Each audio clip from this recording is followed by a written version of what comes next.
చేతులు మారినాయి అని చెప్పారు. ఉమ్, ఇప్పుడు నేను కోర్టులో వేసాను అనుకోండి, అది ఇప్పుడు మా ఆ, నాన్నగారులది, మేము పుట్టక ముందు ఓ ఇల్లు ఉండేది ఒక తెనాల్లో, మారిస్పేటలో, బంగారపు కొట్ట బజార్ ఏరియాలో. ఇవాళ అది కోట్లలోనే వాల్యూ ఉంది, అది చాలా పెద్ద ఇల్లు. అది ఎవరికో షూరిటీ పెట్టాడు మా తాతయ్య గారు. ఉమ్, ఆ షూరిటీ పెట్టిన దాంట్లో ఎంత పెట్టారో వీళ్ళకి తెలియదు. మొత్తం ఉమ్, మా అమౌంట్ మీద నగల దగ్గర నుంచి అన్నీ తాకట్టు పెట్టేసి మా నాన్న మొత్తం ఇది సవర్ల కొద్ది బంగారం, 40 సవర్లు 50 సవర్ల బంగారం, 100 తులాలు వెండి అన్నీ అమ్మేసి ఆ కోర్టు ఖర్చు పెడుతూనే వచ్చారు. చివరికి ఏం మిగల్లా. మేము మాత్రం రోడ్డు మీద ఉన్నాం. ఆ తర్వాత ఎప్పుడు 20 ఏళ్ల తర్వాత ఆ మొత్తం ఇల్లు సీజ్ చేసి వాళ్ళు ఎవరో తీసేసుకున్నారు.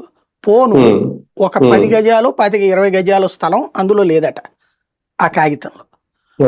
దాన్ని గురించి ఏళ్ల తరబడి జరిగినాయి కోర్టులో, ఏళ్ల తరబడి.